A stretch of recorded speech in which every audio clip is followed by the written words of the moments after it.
여러분 안녕하십니까? 2025년 8월 13일 수요잡담 시작하겠습니다. 제 책 정말 야훼가 다 죽이라고 명령했을까? 여호수아서의 가나안 정복 이야기 읽어가면서 설명하고 있습니다. 지난주까지는 기브온 사람들 이야기를 했고 오늘은 보론에 해당하는데 가나안 정복 이야기는 아니지만 헤렘이라는 단어가 헤렘의 명령이 등장하는 또 다른 이야기가 있습니다. 이게 사울 왕 시대 때 벌어진 일인데 가나안 정복 이야기에 들어있지 않으니까 보론 형식으로 다뤘습니다. 이 내용이 그렇게 짧지는 않은데 이렇게 설명할 대목이 그렇게 많지는 않습니다. 그러니까 쭉 읽어가면서 얘기해 보도록 하겠습니다. 사울 왕에게 내려진 헤렘 명령이라는 제목이 붙어있는 보론에 해당하는 장입니다. 헤렘은 오경과 여호수아서 밖에는 거의 등장하지 않습니다. 그러니까 헤렘 명령은 가나안 정복 이야기에 특화되어 있는, 거기 거의 국한되어 있는, 배타적으로 거기에만 등장하는 그런 개념이 되겠습니다. 물론 가나안 정복 이야기 바깥에 간혹 등장하긴 하는데 대부분이 가나안 정복 이야기에 등장합니다. 그러니까 헤렘 하면은 가나안 정복 이야기와 관련되어 있는 전쟁의 수칙이라고 보시면 되겠습니다. 그런데 그 헤렘의 수칙이 이 사울 시대, 가나안 정복이 다 끝난 이후 첫 왕인 사울 시대, 사사 시대를 다 거치고 첫 번째 등극한 왕인 사울 시대에 등장하는 겁니다. 여호수아서 밖에는 거의 등장하지 않는데 거기다가 전쟁과 관련해서 등장하는 경우는 지금 우리가 살펴볼 사무엘상 15장이 독보적입니다. 이 장에는 사울 왕이 이끄는 이스라엘 군대와 아말렉 군대 사이에서 벌어진 전쟁 이야기가 기록되어 있습니다. 사무엘상 15장입니다. 가나안 정복 이후에 벌어진 전쟁이지만 헤렘 명령이 주어진 명령이므로 지금 이 보론장에서 다루도록 합니다. 때는 사울이 왕위에 오르고 얼마 되지 않았을 때입니다. 야훼는 왕을 달라는, 이렇게 사울이 어떻게 왕이 됐냐 하는 것을 잠시 설명합니다.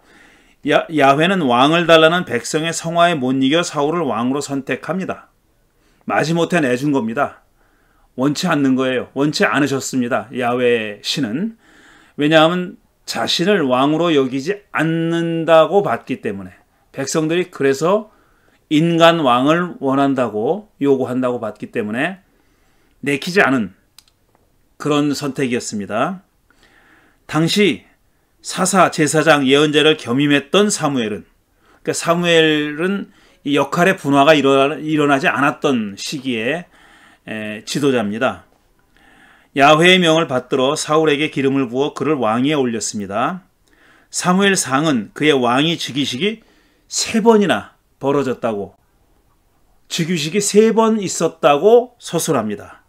그것도 하나의 즉위식을 서로 다른 시각으로 3번 바라보고 기록한 게 아니라 별도의 3번의 즉위식이 있었다고 기록하고 있는 겁니다.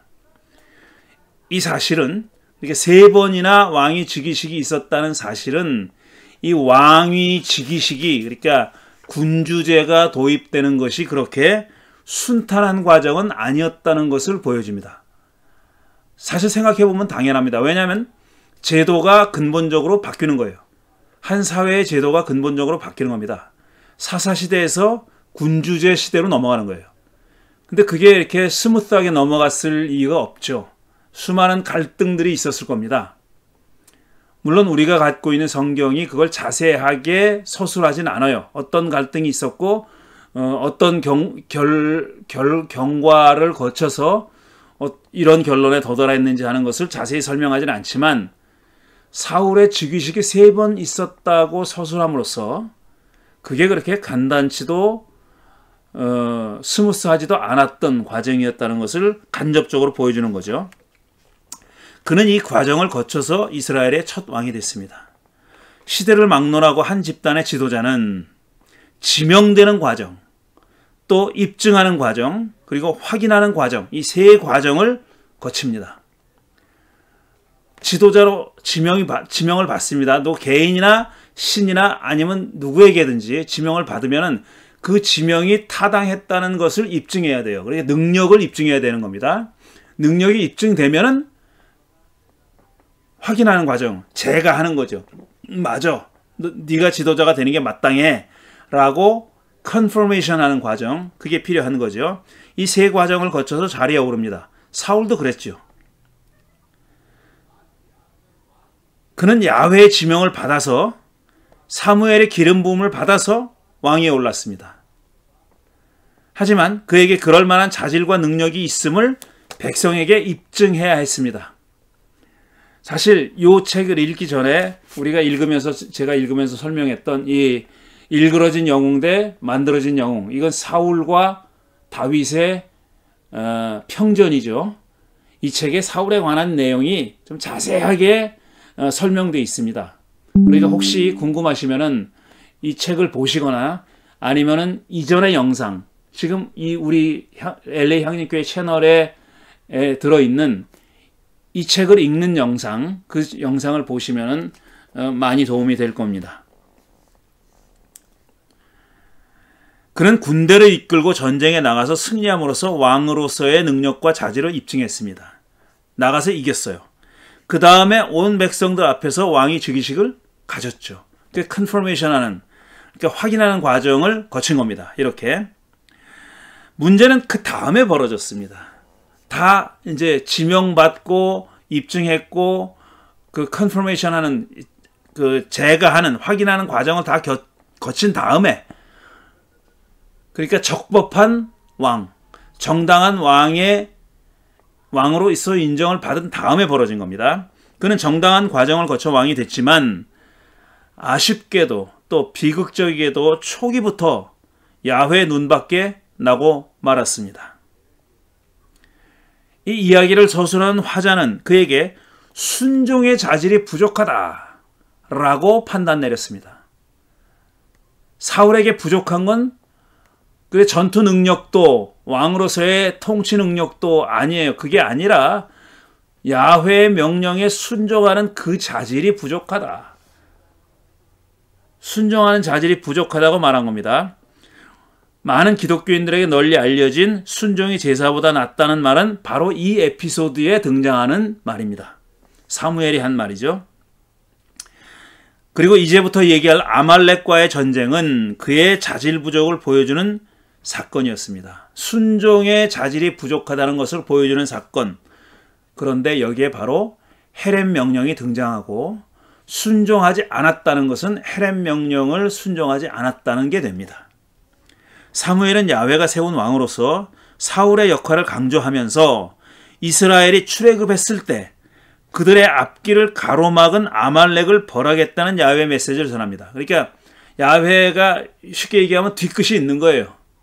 당신의 백성이 출애굽했을 때 아말렉이 가로막고 지나가지 못하게 했단 말이에요. 근데 그 일을 계속 마음에 두고 있었다는 얘기입니다. 지금 이 얘기대로라면은, 그래서 뒤늦게라도 이걸 보복을 하겠다라는 게 야훼의 의지고 그 명령이 사울에게 내려진 겁니다. 사무엘 통해서 사울에게 내려진 거예요. 아말렉을 정벌해라. 아말렉과 전투해라. 그런 명령이 내려진 거예요. 그런데 그 전투의 수칙이, 전쟁 수칙이 바로 헤렘이라는 겁니다. 다 죽여라 라는 겁니다.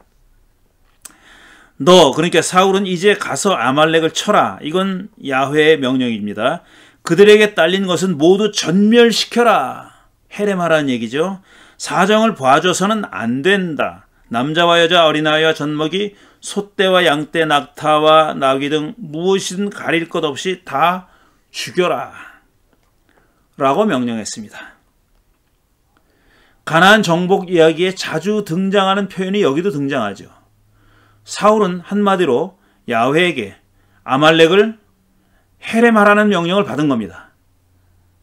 숨 쉬는 것을 다 죽여라 라는 표현은 없지만 그렇게 명령한 거나 마찬가지죠. 사울은 군대를 모아서 그래서 아말렉 성읍에 다가갔습니다. 거기 다다랐어요. 정벌하기 위해서. 거기에는 아말렉 사람 외에도 겐 사람들도, 겐족 사람들도 살고 있었다고 서술합니다. 사울은 그래서 아말렉 사람들과 그들에 속한 가족만 헤레마라고 명령받았으므로 이 겐 사람들은, 아말렉 사람이 아닌 겐 사람들은 피신시켰다는 거예요. 그러니까 사울은 야훼의 명령을 제대로 이해하고 있었던 겁니다. 아말렉 사람들을 죽여라 그랬지 겐 사람들을 죽이라고 하지 않았으니까 겐 사람들은 피신시켰다는 겁니다. 아, 이 사람들은 죽일 이유가 없지, 도피시켰다는 거예요. 그들이 피신한 후에 사울은 아말렉 사람들을 쳤습니다. 7절부터 읽습니다. 그런 다음에 사울은 하윌라에서부터 이집트 동쪽에 있는 수루 지역에 이르기까지 아말렉 사람을 쳤다. 아말렉 왕 아각은 사로잡았고, 여기서 삐딱선은 타죠. 사로잡으란 말이 없었어요. 다 죽이라 그랬는데 왕을 사로잡습니다. 아각을 사로잡았고 나머지 백성은 모조리 칼로 쳐서 없애버렸다. 그러니까 딱 한 사람만 사로잡은 겁니다. 누구? 아말렉 왕 아각. 이 한 사람만 사로잡은 거예요. 그러나 사울과 그의 군대는 아각뿐만 아니라 이제 짐승 얘기가 나옵니다. 양떼와 소떼 가운데서도 가장 좋은 것들과 가장 기름진 짐승들과 어린 양들과 좋은 것들은 무엇이든지 모두 아깝게 여겨. 이건 화자의, 서술자의 서술입니다. 그러니까 서술자가 보기에는 사울이 아깝게 여겨, 그게 아까워서, 죽이기가 아까워서 이랬다는 거예요. 아깝게 여겨 진멸하지 않고 다만 쓸모없고 값없는 것들만 골라서 진멸하였다. 이건 설화자의 시각에서 바라본 사울의 행태입니다. 사울은, 그러니까 객관적인 사실은 뭐냐면 좋은 것은 살려두고 시원치 않은 것만 죽였다는 거예요. 그런데 아깝게 여겨라는 건 설화자의 가치평가죠. 판단이죠. 왜 사울이 이런 짓을 했느냐 하면 이게 아까워서. 죽이기가 아까워서 그랬다는 겁니다. 헤렘이 8절에 한 번, 9절에 두 번, 모두 세 번 등장합니다. 헤렘 대상이 아닌 겐 사람들을 피신시킨 것으로 보아 사울은 헤렘 명령을 정확하게 이해하고 있었습니다. 아말렉 사람만 죽이라고 했으니까. 어떻게 실행해야 하는지, 적용 대상이 누군지 정확하게 알고 있었다는 얘기입니다. 그런데 그는 아각 왕과 질 좋은 가축은 헤렘하지 않았다는 겁니다. 설화자는 그것을 아깝게 여겨서 그랬다고 표현했는데 정말 그랬나 그랬을까 하는 의문은 가져볼 만하다라는 겁니다. 왜냐? 다음에 전개되는 얘기가 다른 얘기거든요. 얘기가 다르거든요. 그러니까 아깝게 여겨라는 것은 설화자의 평가인 거는 인정하는데 그게 정말 객관적인 평가인지 아니면 사실인지 하는 것은 따져봐야 된다는 얘기입니다. 그가 헤렘 명령을 잘못 이해했을까? 이렇게 물어볼 수 있죠. 겐 사람들을 미리 피신시킨 걸 보면 그건 아닌 것 같아요. 이렇게 구체적으로 알고 있잖아요. 아말렉 사람만 죽이라고 했다는 것을 알고 있잖아요. 그럼 왜 헤렘 명령을 이행하지 않았을까? 이 이야기에서 궁금한 점은 바로 여기입니다. 제가 궁금하게 생각하는 건 바로 이거예요. 왜 사울은 명시적으로 받은 헤렘 명령을 그대로 이행하지 않았느냐 하는 겁니다. 어떤 의도로 그랬느냐 하는 겁니다. 자, 사울에게 야훼의 헤렘 명령을 전달한 이는 사무엘이죠. 그게 야훼로부터 직접 말을 들은 게 아닙니다. 사무엘이 야훼의 말씀을 전한 겁니다. 사울은 그걸 들은 거고요. 사울이 아말렉과의 전쟁에서 헤렘 명령에 불복종한 후에 야훼는 사무엘에게 이렇게 말합니다. 사울에게 말한 게 아니라 사무엘에게 말한 겁니다. 당사자가 아니에요. 그 명령을 어긴 당사자가 아니라 그 명령을 전달한 사무엘에게 이렇게 말한 겁니다. 사울을 왕으로 세운 것이 후회된다. 그가 나에게 등을 돌리고 나의 명령을 따르지 않는다. 이렇게 말했다는 겁니다. 누가? 야훼가. 누구에게? 사무엘에게. 그래서 사무엘은 괴로운 마음으로 밤새도록 주님께 부르짖었다고 했습니다. 왜 사무엘은 괴로워했을까? 이것도 질문할 만한 포인트입니다. 왜 사무엘은 이런 야훼의 선언을 듣고 후회한다, 그가 내 명령을 따르지 않았다라는 야훼의 말을 듣고 그렇게 괴로워했을까? 그래서 밤새도록 주님께 부르짖었을까? 그리고 뭐라고 부르짖었을까? 궁금하잖아요.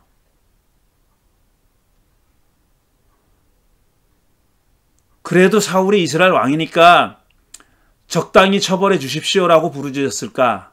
뭐라고 부르짖었을까 도대체? 이렇게 부르짖은 내용이 없어요. 알 수가 없습니다. 자, 야훼는 사울을 왕으로 세운 걸 후회한다고 했습니다. 후회는 뭐냐 하면은 이미 벌어진 상황에 대한 회한의 감정이죠. 벌어진 겁니다. 사울이 불순종한 건 이미 벌어진 일이에요. 그 불순종한 일 때문에 야훼는 사울을 왕으로 세운 걸 후회했다 그랬어요. 그러니까 실제로 후회한 내용은 뭐냐면 야훼가 사울을 왕으로 세운 그 사실을 후회하는 겁니다. 근데 그 사실을 후회하게 야훼로 하여금 그렇게 후회하게 만든 사건은 뭐냐 하면은 헤렘의 명령을 사울이 어긴 거예요.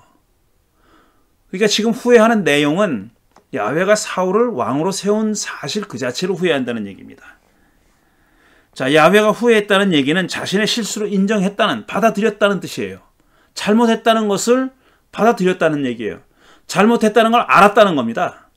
그것도 사후에, 뒤늦게 사울을 왕으로 세운 행위가, 자신의 행위가 잘못된 행위라는 것을 나중에 알게 돼서 후회했다는 거예요. 그러니까 잘못을 인정했다는 뜻이죠. 실수가 됐든 잘못이 됐든 뭐가 됐든 그걸 인정했다는 얘기입니다. 그러니까 야훼가 잘못한 거예요. 이건 제 얘기가 아니라 야훼 자신의 얘기입니다. 야훼 자신이 한 말이에요. 사울을 왕으로 세운 것은 야훼의 실수라는 겁니다. 화자는 35절에서도 야훼가 후회했다는 말을 한 번 더 반복합니다. 뭐라고 써있냐면 그 다음부터 사무엘은 사울 때문에 마음이 상하여 죽는 날까지 다시는 사울을 만나지 않았고 주님께서도 사울을 이스라엘의 왕으로 세우신 것을 후회하셨다라고 도장을 꽝 찍습니다. 후회는 사실이에요. 야훼가 후회한 것은 사실입니다. 빼박 사실이다 이겁니다. 자, 전쟁이 끝난 후 사울은 사무엘을 만났습니다. 뭐라고 인사를 하느냐면 주님께서 주시는 복을 받으시기 바랍니다. 나는 주님의 명령대로 다 하였습니다. 라고 사울이 천연덕스럽게 자기가 한 짓이 의도적으로 일부러 한 일이라면, 알면서 한 일이라면 굉장히 천연덕스러운 거고, 자기는 야훼의 명령을 다 지켰다고 믿는다면 순진한 거예요. 이렇게 인사한 게 그런 나쁜 의도가 있었던 건 아니라는 얘기입니다. 만약에 자기가 헤렘의 명령을 수행했다고 믿었다면, 그런데 자기가 그걸 어긴 거를 알면서도 이렇게 인사했다면 참 뻔뻔한 거죠. 사울은 자기가 야훼의 명령을 모두 실행했다고 말합니다. 이 말을 어떻게 이해해야 하겠습니까? 사울이 정말 진심으로 그렇게 믿었던 걸까요? 자기가 야훼의 명령을 다 실행했다고 믿었을까요? 아니면 그게 아닌 줄 알면서도 거짓말을 한 걸까요? 화자는 후자라고 여기는 것 같습니다. 딱 부러져서 그렇게 얘기하지 않는데 후자라고 여기는 것 같아요. 그러니까 알면서도 지금 사울이 거짓말하고 있다고 보는 것처럼 그런 뉘앙스로 서술돼 있다 이겁니다. 말씀드린 대로 딱 부러지게 그렇게 말하지는 않아요.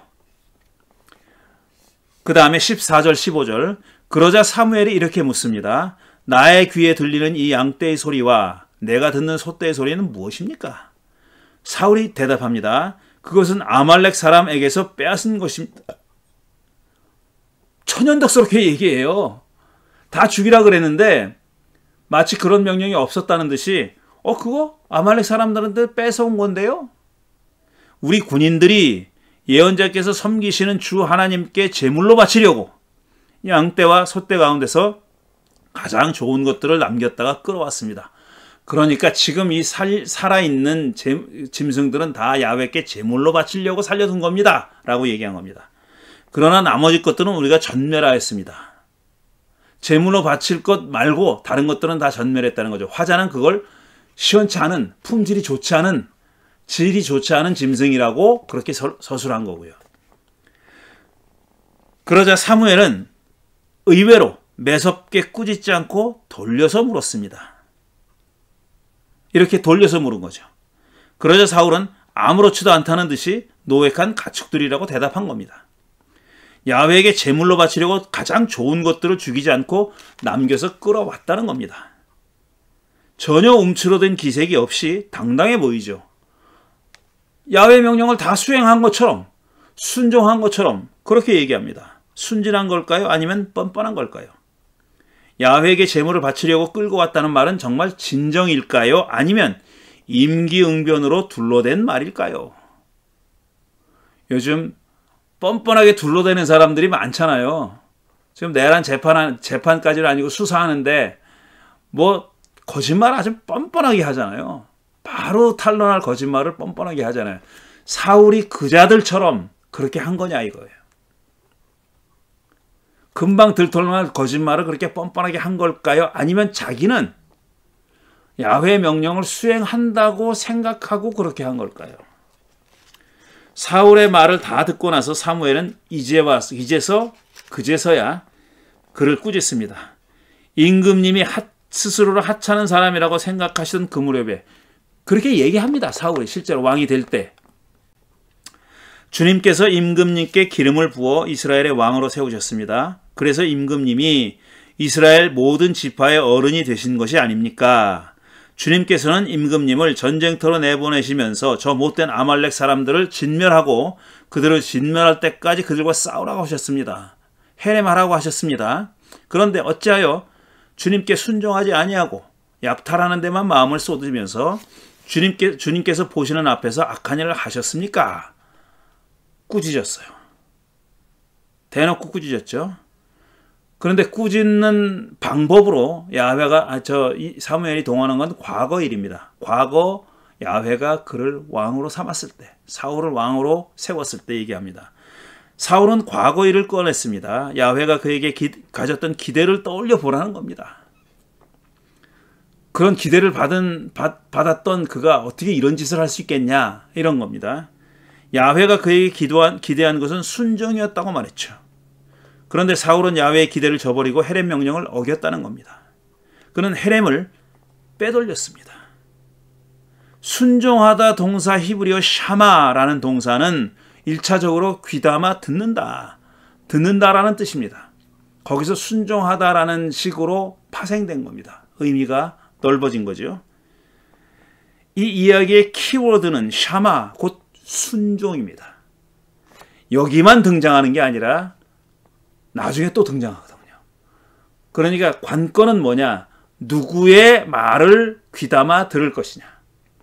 누구의 말을 순종할 것이냐? 이게 이 사울의 헤렘 이야기의 키워드입니다. 키 컨셉입니다. 누구 말을 순종할 것이냐? 이겁니다. 근데 헤렘은 뭐냐? 누구 말을 순종할 것이냐라는 큰 주제를 다루기 위해서 동원된 소재죠. 소재. 헤렘 명령이 소재로 쓰인 겁니다. 하려고 하는 말은 누구 말을 들을 것이냐 하는 거예요. 이건 왕에게도 그 사울뿐 아니라 후대 왕에게도 꼭 필요한, 반드시 들어야 할, 반드시 명심해야 할 그런 숙제인 겁니다. 지침인 거고요. 사울은 헤렘 명령에 순종했어야 했습니다. 그런데 그는 약탈하는 데만 마음을 쏟으면서 이거는 뭡니까? 사무엘이 한 말이에요. 사무엘은 뭐라고 평가했냐면은 사울이 약탈하는 데만 마음을 쏟았다고 본 겁니다. 헤렘 명령을 지키기보다는 귀한 물건을 약탈하는 데만 마음을 쏟았다는 거예요. 전리품을 취하는 악행을 저질렀다는 겁니다. 왜 그랬을까? 정말 전리품을 챙기는 욕심 때문이었을까? 아니면 다른 이유가 있었을까? 질문해 봐야 되는 거죠.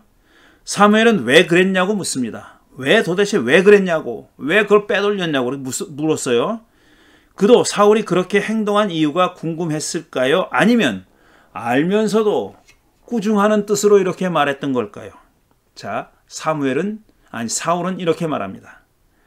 나는 주님께 순종하였습니다. 주님께서 보시는 대로 전쟁터로 나갔고, 맞죠?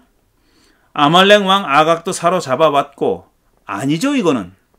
다 죽이라 그랬으니까. 아말렉 사람도 진멸하였습니다. 맞죠? 근데 예외가 있었던 거죠. 아각 왕. 사무엘은 이 말을 보면은 자기는 헤렘의 명령, 야훼의 명령을 다 순종한 것처럼 얘기합니다. 아, 그까지 예외 하나 놔뒀다고 왜 이렇게 난리십니까? 이런 뉘앙스예요. 왕 하나 사로잡아 왔다고 왜 이러시냐고. 제가 명령 다 지킨 거 아니냐고. 그렇게 말하는 겁니다. 다만 우리 군인들이 전리품 가운데서 양떼와 소떼는 죽이지 않고 길갈로 끌고 왔습니다. 그러나 그것은 예언자께서 섬기시는 주 하나님께 제물로 바치려고 진멸할 짐승들 가운데서 가장 좋은 것으로 골라온 겁니다. 아니, 그 명령을 내린, 헤렘 명령을 내린 야훼께 제물로 바치려고 갖고 왔는데, 아니, 그 정도는 이해가 되는 거 아닙니까? 우리가 뭐 따로 먹겠다는 것도 아니고 빼돌리겠다는 거 아니고 우리가 갖겠다는 것도 아니고 야훼께 제물로 바치려고 갖고 왔는데 왜 이러십니까? 이런 투예요. 사울은 야훼에게 순종했다고 대놓고 얘기합니다. 첫 문장이 그거잖아. 나는 주님께 순종했습니다. 그러니까 순종이 문제라고 얘기하는데 순종했다고요 라고 얘기하는 거예요. 잘못한 게 없다는 얘기입니다. 정말 그가 그렇게 생각했을까요? 아니면 잡아떼는 걸까요? 계속 제가 질문하는 거예요. 사울의 마음은 어땠을까? 사울의 속마음은 어땠을까? 질문입니다. 물론 딱 부러지는 답은 없어요. 그 사울의 속마음을 얘기하진 않으니까. 여기도 헤렘이 20절에 한 번, 21절에 한 번, 모두 2번 나옵니다. 이렇게 많이 등장해요. 헤렘이라는 말이 사무엘상 15장에. 그는 아말렉 사람과 짐승들을 헤렘했다고 말합니다. 그건 사실이에요. 다만 아각 왕만 산채로 끌고 왔고 헤렘하라고 한 짐승들 중에서 가장 좋은 것을 사로잡아 왔는데 그건 야훼께 제물로 바치려고 그렇게 한 겁니다. 라고 얘기했습니다. 그는 헤렘 명령을 실행했다고 말했습니다. 다만 몇 가지 예외를 뒀을 뿐인데 그것도 좋은 뜻으로 그랬다는 거죠. 그가 진심으로 이렇게 생각했을까요? 아니면 핑계를 댄 걸까요? 만약 후자라면, 그러니까 핑계를 댄 거라면 그는 아간보다도 못한 형편없는 자입니다. 쓰레기입니다. 아간보다 못한 자죠. 아간은 자기가 패배한 원인 제공자로 드러나자 곧바로 이실직고 했는데 사울은 변명으로 일관하니까 아간만도 못한 쓰레기다 이겁니다. 그가 핑계를 댔다면, 핑계를 대느라고 이렇게 말했다면 그랬다는 얘기입니다. 사무엘은 사울이 핑계를 댄다고 판단했습니다. 그리고 화자도 같은 판단을 내린 것으로 보입니다. 하지만 사울이 진심이었을 가능성도 없지 않다고, 크진 않지만 없지 않다고 생각합니다. 그렇게 생각할 수도 있다라는 게 저의 판단입니다. 그렇게 판단한 이유는 뭐냐면 이 책에서도 제가 자세히 서술을 했지만 사울은 어리석었을지는 몰라도 사기꾼은 아니었다 이거예요. 어리석은 자였을지는 모르지만 거짓을 일삼는 사기꾼은 아니었습니다. 그가 헤렘 명령을 잘못 이해했을 가능성도 배제할 수는 없습니다. 사무엘이 나무랐다. 주님께서 어떤 것을 더 좋아하시겠습니까? 주님의 말씀에 순종하는 것이겠습니까? 아니면 번제나 화목제를 드리는 것이겠습니까? 잘 들으십시오. 순종이 제사보다 낫고 말씀을 따르는 것이 수장의 기름보다 낫습니다. 거역하는 것은 점을 치는 죄와 같고 고집을 부리는 것은 우상을 섬기는 죄와 같습니다. 근데 야훼의 말씀을 거역하는 것은 점을 치는 것 절대 금지입니다. 이거 야훼는 이스라엘 백성들에게 점 치거나 뭐 이 무당을 찾아가거나 그거 하지 말라 그랬거든요. 절대로 하지 말라고. 그러니까 야훼의 말씀을 거역하는 것은 점을 치는 죄와 같다는 겁니다. 그것과 비견된다는 거예요. 고집을 부리는 것은 그러니까 야훼 말씀에 순종하지 않고 고집을 부리는 것은 우상을 섬기는 죄와 같습니다. 임금님이 주님의 말씀을 버리셨기 때문에 주님께서도 임금님을 버려 왕이 되지 못하게 하셨습니다. 쫓아낼 거다라는 얘기입니다. 자, 기독교인들이 좋아하는 순종이 제사보다 낫다는 유명한 말은 여기서 나왔습니다. 자신들의 신앙이 제사에 집착하는 유대교 신앙보다 낫다는 신념을 뒷받침하는 말로 여기기 때문입니다. 이거 잘못된 신앙입니다. 기독교인의 잘못된 신념이에요. 유대인들이 그러면은 제사 드리는 것을 야훼의 말씀에 순종하는 것보다 더 우위로 생각한다는 거는 거짓말이에요. 그건 사실이 아니에요. 자기 종교를 높이려고 남의 종교를 그렇게 깔아뭉개면 안 됩니다. 유대교에서도 가장 중요한 것은 계명을 지키는 일이고 말씀에 순종하는 일이에요. 그건 전혀 틀린 말입니다. 야훼 명령에 대한 사울의 불순종은 점을 친 것과 같고 우상을 섬긴 것과 같다고 사무엘은 그를 비난했습니다. 사울은 그래서 야훼에게 버림받아 왕자를 빼앗길 겁니다. 결국 그렇게 되죠. 사무엘의 비난이 과하다는 생각은 들지만 사울의 행위를 우상 숭배와 비교한 것은 일정한 의미가 있다고 보입니다. 왜냐? 헤렘은 배교와 우상 숭배를 미연에 방지하기 위한 방편이죠. 만약에 헤렘시키지 않으면 가나안 족속들을 헤렘하지 않으면은 니들이 그들을 배워서 나를 버리고 야훼를 버리고 그들의 신을 따를 것이다. 우상을 숭배할 것이다. 그렇기 때문에 헤렘하라 그랬잖아요. 그러니까 헤렘의 명령은 우상 숭배와 관련이 있습니다. 근데 여기서도 똑같이 우상 숭배와 연결시켰잖아요. 순종하지 않는 것을 우상 숭배와 연결시킨 겁니다. 헤렘은 배교와 우상 숭배를 미연에 방지하기 위한 방책이고 그에 대한 징벌이기 때문입니다. 사무엘이 이 점을 의식하고 그렇게 말했는지는 알 수 없지만 어쨌든 사무엘은 둘을 연결시키죠. 그러자 사울이 이렇게 말합니다. 내가 죄를 지었습니다. 주님의 명령과 예언자께서 하신 말씀을 어겼습니다. 내가 군인들을 두려워하여 그들이 하자는 대로 하였습니다. 자꾸 말이 바뀌어요. 사울의 문제는 이겁니다. 자꾸 말이 바뀌어요. 꼭 지금 윤석열, 김건희처럼 자꾸 말이 바뀌어요. 핑계가 달라지는 겁니다. 거짓말을 하려니 그럴 수밖에 없다라는 거죠. 그런 의미에서 사울이 그렇게 뭘 잘 몰라서도 아니고 순수한데 불구하고 이렇게 어리석기 때문에 그랬다고 보기는 좀 힘들죠. 여기서 또 말이 바뀌니까 군인을 두려워해서 그들이 하자는 대로 했대요. 자기가 주도적으로 한 게 아니라 군인에게 책임을 떠넘깁니다. 백성들에게 책임을 떠넘기는 거예요. 딱 요즘 많이 보는 꼬라지잖아요. 그렇게 했습니다. 사울은 그제야 자기가 무슨 짓을 했는지 깨달았을까요? 사울은 야훼와 사무엘의 말을 어겼다고 고백합니다. 그렇게 행동한 것은 그런데 군인들이 두려웠기 때문이라고 얘기합니다. 핑계를 그렇게 댔죠.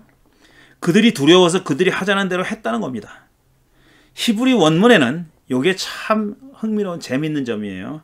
사울이 군인들의 목소리를 듣고서 샤마, 앞에 사무엘이 샤마 얘기했잖아요.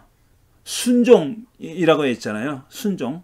결국에 말을 귀담아 듣는다는 뜻인데 그게 확대돼가지고 순종이라는 의미도 들어간다라고 얘기했죠. 그 똑같은 샤마라는 동사를 썼어요, 여기다. 그러니까 샤마, 누구 말을 샤마할 거냐? 야훼 말을 샤마할 거냐? 백성의 말을 샤마할 거냐? 둘 중에 하나 선택해야 한다면 누구를 선택해야 되느냐? 야훼 말을 샤마하는 쪽을 선택하라는 게 이 이야기의 교훈인 겁니다. 물론 백성들의 말도 귀를 기울여야 돼요. 하지만 백성들의 주장이 늘 옳은 건 아니다라는 겁니다. 야훼 말을 백성들의 말을 어기면서까지도 야훼 말에 귀를 기울여서 그를 순종해야 할 때가 있다. 사울이 아말렉과 전쟁했을 때가 바로 그런 때여다. 이렇게 얘기하는 겁니다. 사울은 야훼와 사무엘의 목소리를 들었어야 했는데 군인들, 그러니까 백성들의 목소리를 들었다는 겁니다. 앞에서는 가장 좋은 짐승을 야훼께 제물로 바치려고 끌고 왔다더니 여기서는 군인들이 두려워서 그들의 목소리를 듣고 그들이 하자는 대로 했다고 말한 겁니다. 어느 쪽이 맞나? 야훼에게 바치는 제물인가? 아니면 백성들의 목소리인가? 둘 다일까? 아니면 둘 다 핑계일까? 이런 여러 가지 가능성이 있는 겁니다. 사울이 죄를 인정했으니 곧 결론이 날 터입니다. 사울은 사무엘에게 동행해달라고 요구합니다. 백성들한테 면을 세워야 되니까 동행해달라는 거예요. 백성들에게 자기 체면을 세워달라는 겁니다. 사무엘은 매정하게 이를 거절했습니다. 야훼가 사울을 버렸으니 이제는 굳이 그럴 필요가 없다는 뜻인지 모르겠습니다. 어쨌든 동행해달라고 애걸복걸하는데 그를 딱 잘라서 거절해버립니다. 그리고 뭐라고 얘기하느냐? 이렇게 얘기합니다. 결정적인 한마디죠. 임금님께서 주님의 말씀을 버리셨기 때문에 주님께서도 이미 임금님을 버리셔서 임금님이 더 이상 이스라엘을 다스리는 왕으로 있을 수 없도록 하셨습니다. 당신 폐위야! 쫓겨날 거야! 라고 단도직입적으로 선언해버린 겁니다. 이렇게 사울은 야훼에게 버림받습니다.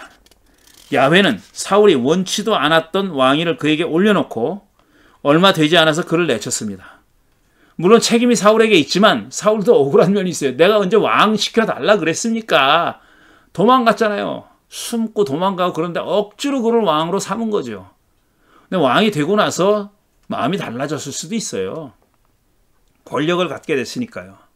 어쨌든 원치도 않은 왕위를 사울에게 줘놓고 야훼가 얼마 되지 않아 그를 내친 건 사실입니다. 아말렉 왕 아각을 죽이지 않았고 전리품 중 일부를 빼돌렸다는 것이 그 이유입니다. 사울의 입장에서는 억울한 면이 없지 않았겠죠. 야훼에게 바칠 제물이라는 말이 사실이라면 더욱 그렇습니다. 아니 제물로 바치려고 좀 갖고 왔는데 그걸 가지고 왜? 사울은 사무엘의 옷자락을 끌어당기면서 잡아 끌면서 그를 붙잡으려 했지만 실패했습니다. 말 그대로 그렇게 했습니다. 옷자락을 붙들고 늘어졌어요. 그러나 사무엘은 뿌리칩니다. 그리고 사무엘은 결정타를 사울에게 날리죠. 임금 주님께서 오늘 이스라엘 나라를 이 옷자락처럼 찢어서 임금님에게서 빼앗아 임금님보다 더 나은 사람에게 다른 사람에게 주셨습니다. 주셨다고 결정됐다고 얘기합니다. 물론 아직 다윗은 등장하지 않았어요. 이스라엘의 영광이신 하나님은 거짓말도 안 하시거니와 뜻을 바꾸지도 않으십니다. 요거 굉장히 중요한 의미 있는 구절이죠. 정말 이스라엘의 하나님은 거짓말도 안 하고 뜻을 바꾸지도 않는가? 바로 앞에 사울을 왕으로 세운 걸 후회했다는 말이 나오는데도 이렇게 얘기해요. 뜻을 바꾼 거잖아요. 사울을 왕으로 세워놨다가 그가 어떻게 하는 것을 보고 그를 내치기로 했잖아요. 후회하고 내치기로 한 거잖아요. 그러니까 뜻을 바꾼 거예요. 근데 여기는 사무엘이 바로 그 같은 에피소드 안에서 이렇게 말하는 거예요. 야훼는 거짓말도 안 하고 뜻을 바꾸지도 않아요.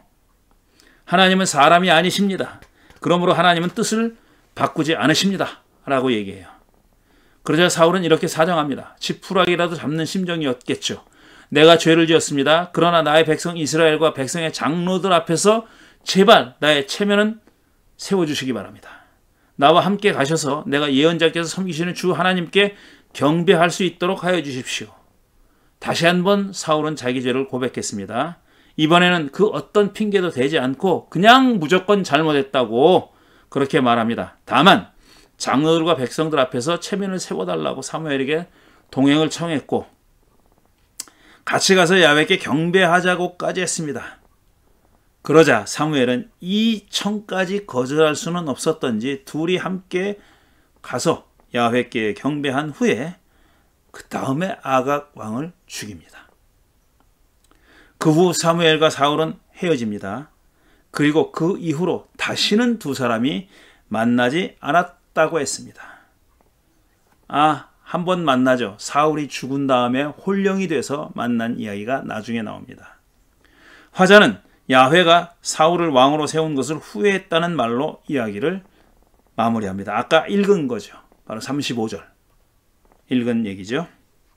자, 그럼 이 이야기 아말렉과 사울의 전투 이야기에서 헤렘의 명령이 가지고 있는 의미가 뭐냐? 사울의 헤렘 이야기는 누군가의 말을 귀 기울여 듣고 복종, 순종, 샤마하는 이야기입니다. 사울의 운명은 블레셋과 전투를 벌였을 때 이미 예견됐습니다. 거기서도 초점은 순종이에요. 사무엘은 자기가 전쟁터에 도착할 때까지 이래 동안 기다리라고 했지만 그 블레셋과의 전쟁 얘기하는 겁니다. 사무엘상 13장에 나오는 이래 동안 자기가 전쟁터에 도착할 때까지, 그래서 자기가 제사를 집전한 다음에 전쟁을 시작해라 그랬어요. 그 이래 동안 기다리라고 했지만 사울은 그럴 수가 없었어요. 제사를 지내야 전투를 시작할 텐데 제사를 주재할 사무엘은 오지 않고 군인들은 대열에서 이탈하고 있었어요. 도망가는 거예요. 블레셋과 싸워서 질 것 같으니까 슬슬 타령했다는 겁니다. 그래도 사울은 이래 동안 기다려요. 드디어 1회째 되는 날이 됐지만 여전히 사무엘이 오지 않자 사울은 자신이 주재해서 제사를 지냅니다. 그때를 기다렸다는 듯이 사무엘이 나타나서 사울을 꾸짖습니다. 이 얘기도 여기에 아주 자세히 서술되어 있고 그 이전 영상에도 자세히 설명하고 있습니다. 야훼의 명령을 순종하지 않았다면서 사울을 대놓고 꾸짖어요. 그는 야훼가 사울을 버리고 다른 사람을 왕위에 올릴 것이라고 그때도 말합니다. 13장 13절 14절 그때도 이미 얘기해요. 자, 아말렉과의 헤렘 전쟁은 야훼가 사울을 버렸다는 사실을 재확인한 그런 사건입니다. 야훼에게 복종하는지 여부가 선택될지 버려질지를 결정하는 요인이고 이는 헤렘과 연결되어 있는 겁니다. 말씀드렸듯이 헤렘은 순종 여부를 판가름하는 소재, 도구 역할을 한 겁니다. 여기서 사울은 대부분 야훼의 명령대로 행했습니다. 대부분 했죠. 몇 가지 빼놓고. 사울은 사무엘을 통해 전해진 야훼의 명령을 따라 아말렉을 치려고 군대를 모았죠. 어떻게 순종했냐 하는 것을 얘기하는 거예요. 그는 아말렉 사람과 가축을 모두 죽이라는 명령을 그대로 모두 죽였죠. 다만 아각 왕과 야훼에게 제물로 바칠 짐승 일부를 남겨둔 겁니다. 그게 문제였죠.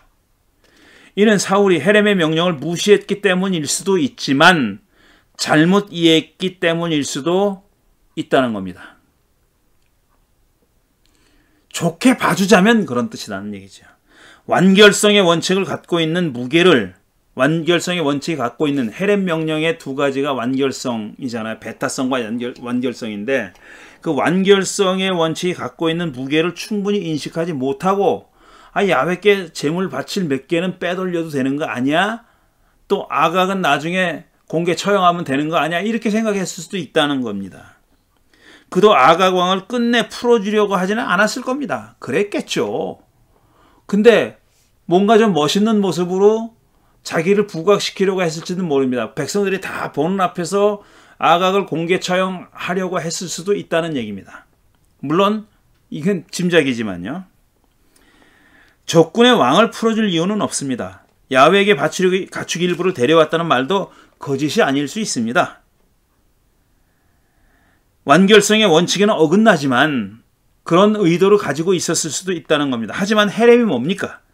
야훼에게 바치는 제물 아닙니까? 그러니 사울의 말이 진심이었다면 헤렘 명령을 크게 어기지 않았다고도 볼 수 있어요. 헤렘이 원래 제물이라는 뜻도 있으니까. 그렇게 좋게 말하면, 좋게 보면 사울이 그렇게 이해했을 수도 있다는 겁니다. 라합과 기브온 사람의 경우도 있지 않냐 이거죠. 그때도 어기지 않았냐 이겁니다. 헤렘 명령 어긴 거잖아요. 라합도 기브온 사람도. 원래는 다 죽였어야 되는 사람입니다.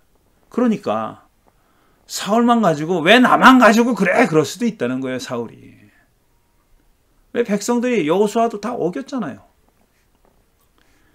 헤렘은 예외를 절대 허용하지 않는 불변의 원칙이 아니었습니다. 앞에 두 경우로 봐도 그렇죠. 예외는 여리고성 정복 때부터 있었습니다. 라합의 가족. 그때 이미 헤렘 원칙은 깨졌습니다. 기브온이란 집단 역시 헤렘의 예외가 되어 살아남았죠. 지난주까지 얘기했던 겁니다. 사울이 헤렘을 여겨서 왕좌에 쫓겨났다는 얘기도 왕으로서의 그의 정당성을 훼손하려는 핑계였을 수도 있습니다. 왜냐? 왜 이렇게 얘기하냐면 이 책에서 자세히 얘기했지만 사무엘서는 그러니까 신명기 역사서는 다윗을 높이고 사울을 낮추려고 하는 그런 역사관을 가지고 있는 겁니다. 사울은 낮추고 다윗을 높이는 겁니다. 다윗을 높이기 위해서는 사울이 낮아져야 되는 거예요. 그런 역사관을 가지고 서술한 역사서가 바로 신명기 역사서예요. 그러니까 이게 사울을 낮추려고, 사울의 정당성을 훼손하려고 그가 헤렘까지 어긴 자야, 이런 자가 왕위에 있으면 되겠어? 이러려고 했던 건 아니냐 하는 거죠. 블레셋과의 전투에서도 잘못은 사무엘에게 있었습니다. 이래가 되는 날까지 안 왔어요. 근데 그 이야기를 사울이 7일을 기다렸다고 했잖아요. 그런데 오지 않자 제사를 드렸고 제사가 끝나자마자 사무엘이 기다렸다는 뜻이 나타났어요. 근데 이거를 특히 이제 고대 유대교 랍비들, 해석자들은 굉장히 왜냐하면 사무엘의 행위를 정당화하기 위해서 이거 읽어보면은 이 사무엘이 잘못했네, 좀 더 일찍 나타났으면 사울이 그런 짓 안 했을 거 아니야, 이렇게 볼 거 아니에요. 그러니까 많은 그 랍비들이 사무엘 편에 서가지고 사울이 잘못했네라고 해석한 사람들이 많이 있어요. 그 중에 한 갈래가 뭐냐면 시간으로 계산한 자들이 있었습니다. 시간으로. 많이 귀에 익숙하죠? 시간을 따진 거예요. 그러니까 사울이 시간으로 따져서 좀 더 기다렸어야 된다 이겁니다. 근데 시간으로 따져서 좀 더 기다리지 않았기 때문에, 그러니까 쉽게 얘기하면 몇 시간 앞서서 제사를 드렸기 때문에 얘가 잘못한 거다, 이렇게 얘기하는 거예요. 지금부터 3000년 전에 지귀현 같은 놈이 있었던 겁니다. 그러니까 랍비들은 주로 이제 고대 랍비니까 한 2000년 그 시대 얘기나 그 이후 시대를 얘기하는 건데 3000년은 취소고요. 시간으로 해석하는 랍비들이 있었습니다. 재밌는 지점이죠. 블레셋과의 전투에서도 잘못은 사무엘에게 있었다고 볼 수 있습니다. 사울은 사무엘의 지시대로 1회 동안 기다렸으니 말입니다. 사무엘은 순종이 제사보다 낫다고 했지만 그 순종이라는 것도 어떤 기준으로 평가하느냐에 따라 달라질 수 있습니다. 얼마든지. 굉장히 주관적이 될 수 있는 거죠. 게다가 사무엘서는 사울을 끌어내리고 다윗을 끌어올리는 경향을 강하게 갖고 있는 신명기 역사서 중 하나라는 점도 기억할 필요가 있습니다. 원래 역사관 자체가 그렇다는 겁니다. 다윗은 둘도 없는 성군이고 흠없는 자예요. 쉽게 얘기하면은. 그러니 그와 맞서서 왕위를 빼앗기지 않으려고 했던 사울은 나쁜 놈이 돼야 되는 거죠. 빌런이 돼야 됐던 거죠. 그래서 사울의 정당성을 깎아내리려고 하는 이야기들이 이 신명기 역사서에 여러 군데 들어있는데 이것도 그 중에 하나가 아니냐 하는 얘기가 되겠습니다. 이상이 사울과 아말렉 전투에 나타난, 거기에 사용된 헤렘 명령에 대한 이야기를 해설하는 대목이었습니다. 자, 여기까지 이제 보론을 마치고 다음 주에는, 그러니까 10장 아주 좀 이론적인 얘기를 해보겠어요. 아직까지는 지금 에피소드 벌어졌던 사건 중심으로 했는데, 그럼 헤렘은 정말 가나안 전쟁의, 정복 전쟁의 원칙인가, 철칙인가 하는 얘기를 따져보도록 하겠습니다. 10장은 다음 주에 계속 이어가도록 하고 오늘 보로는 여기까지입니다. 다음 주에 뵙겠습니다. 안녕히 계십시오.